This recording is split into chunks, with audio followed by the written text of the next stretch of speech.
karena memang tidak pantas untuk duduk menjadi wakil presiden. Dan kita tahu bahwa pemilihan ini hampir separuh rakyat pemilih di Republik Indonesia ini mengaku ini adalah kecurangan dengan cara-cara dari awal sejak di Mahkamah Konstitusi. Anaknya didorong-dorong dengan memanipulasi pasal-pasal dan membeli para hakim di Mahkamah Konstitusi sehingga anaknya diloloskan di KPU. Ini adalah negara mafia, saudara-saudara, bukan negara hukum. Harusnya saya tidak berdiri di sini. Harusnya orang seperti saya itu menikmati kekuasaan yang saya perjuangkan tahun 98. Seperti kawan-kawan saya yang ada di mana-mana di Jakarta. Tetapi akhirnya saya kembali hadir di tengah-tengah saudara-saudara karena saya merasakan bahwa demokrasi sudah diinjak-injak oleh keluarga Jokowi, saudara-saudara. Saya dari Jakarta 32 tahun membangun demokrasi bersama teman-teman dan tokoh-tokoh di Jakarta. Dan kami pun adalah orang yang salah satu orang yang membawa Jokowi ke Jakarta dari Solo.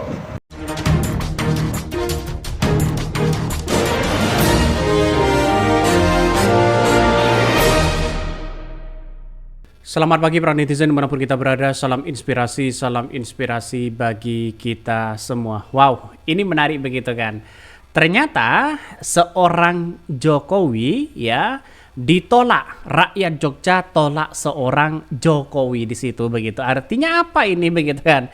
Ini bisa ketar-ketir warga dari Jawa Tengah sendiri menolak terkait dengan terkait dengan Jokowi, apalagi masyarakat Indonesia begitu kan. Ini titik 0 kilometer Jogja aksi tolak Jokowi. Jelas mereka begitu kan. Artinya sudah bosan ya dengan drama-drama seorang Jokowi di situ. Sehingga rakyat Jogja tolak Jokowi.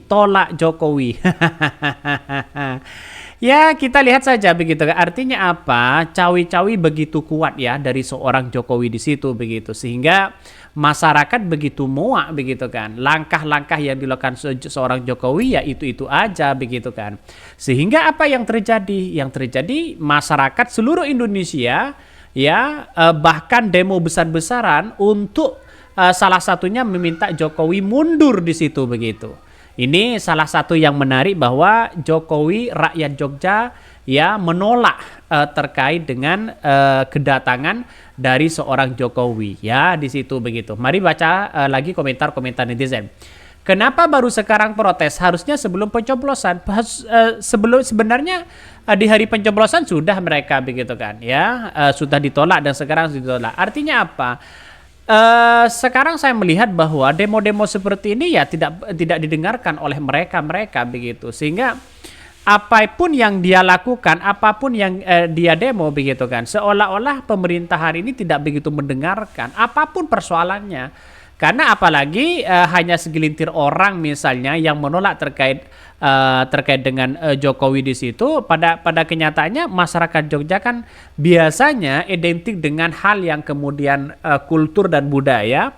Ya kalau mereka menolak ya ini menjadi kalau warga Jogja menolak berarti ini sudah parah. Kira-kira seperti itu begitu kan. Bahkan ini protes kemana, ke siapa ya, ini gimana katanya begitu kan. Bahkan ada yang mengatakan penjilat Mukidi bilangnya orang sebanyak itu hanya satu orang saja. Ini kelihapan bansos katanya. Ini komentar-komentar dari netizen. Tapi dengan catatan tadi bahwa apapun yang kita lakukan begitu kan ya, ini bentuk partisipasi publik. Ya, bagaimana mereka menolak terkait dengan adanya Jokowi di situ begitu kan. Artinya dengan adanya seperti ini kan sebagai ekspresi masyarakat, ekspresi ketidaksukaan masyarakat terhadap Jokowi. Mungkin salah satunya adalah cawe-cawenya begitu kuat salah satunya. Terus kemudian yang kedua memainkan mungkin peran mereka di Pilpres begitu kan ya. Yang ketiga masalah soal Gibran, batas usia di situ begitu. Jadi ini banyak sekali yang kemudian menuntut terhadap Jokowi. Nah, di situ warga rakyat Jogja mengutuk begitu kan ya. menolak terkait dengan adanya seorang Jokowi ini begitu. Saya kira ditolak karena berlebaran di Jogja misalnya, maka mungkin masyarakat sudah tidak begitu lagi simpati terhadap presiden kita begitu kan. Salah satunya mungkin ya. Tetapi di era kepemimpinan seorang Jokowi begitu kan ya, di hari pertama sangat di tahun-tahun pertama begitu kan sangat efektif. Tapi sekarang kok begitu berubah drastis begitu kan. Sejak 3 tahun yang lalu mereka cawi-cawinya mulai kuat di situ begitu. Saya nggak tahu entah apa yang merasuki mereka. Tapi yang jelas ambisi kekuasaan dari mereka itu jelas ya di depan mata, murni di situ begitu kan. Maka sampai hari ini saya katakan bahwa apapun yang kita lakukan begitu kan, seorang Jokowi di situ pasti nanti ya setelah lengser, wah ini bisa diseret ke pengadilan di situ begitu. Karena apa? Karena di satu sisi orang-orang di luar sana sudah menanti bagaimana seorang Jokowi tidak menjabat lagi di situ begitu kan ya. Entah apakah Prabowo nanti yang akan melindungi atau bapaknya yang akan melindungi di situ begitu. Tapi saya kira inilah kebebasan berpendapat di bangsa kita, di negara demokrasi begitu kan. Wajar-wajar aja di situ. Tapi pada kenyataannya adalah ke siapa kita harus tolak ya. Dan itu yang menjadi pertanyaan penting. Tapi pada langkah seperti ini menurut saya pribadi bagus begitu sebagai ekspresi ketidaksukaan terkait dengan Presiden Jokowi. Tapi kan ada yang mengatakan wah ini hanya segelintir orang saja. Ya, tidak menjadi masalah. Yang penting ekspresi itu tersalurkan begitu kan. Ini kan bagian dari aspirasi begitu. Mau ditolak lebaran di mana dan sana sini ya silakan begitu. Tapi ini tempatnya Jokowi di situ begitu kan. Di Jawa Tengah begitu. Jadi saya kira banyak sekali demo-demo tidak hanya penolakan terkait dengan adanya Jokowi begitu ya. Sekarang itu banyak yang menolak terkait dengan adanya cawe-cawe Jokowi. Terus kemudian begitu banyak mereka yang memainkan peran di Pilpres dan sebagainya, itu banyak yang didemo begitu. Sampai hari ini mahasiswa, para guru besar begitu kan yang mendemo besar-besaran. Tapi pada kenyataannya ya tidak pernah didengarkan sedikit pun di situ begitu kan. Pulang ditolak warga. Kalau nanti ditolak bumi berarti kalau Jokowi buang aja ke laut. Wah, komentar-komentar netizen ngeri begitu kan. Tapi yang namanya kebebasan berpendapat itu seperti ini. Artinya ya siapapun tidak berhak sebenarnya sih ya mengusir orang di di tempat kelahirannya sebenarnya. Itu tidak boleh sebenarnya ya, dalam artian bahwa siapapun itu boleh lebaran dimanapun begitu, Idul Fitri dimanapun sebenarnya kan boleh-boleh aja begitu kan. Tapi di negara demokrasi kalau memang ketidaksukaan dalam hal nuansa-nuansa yang lain boleh-boleh aja begitu kan. Tapi bukan berarti kita harus tolak lebaran sana, lebaran sini, karena Lebaran ini momen ya bagi saudara-saudara kita umat Islam begitu kan untuk merayakan dimanapun begitu kan. Tidak perlu ditumpangi dengan rasa yang bersifat politis dan sebagainya. Bagi kami seperti itu.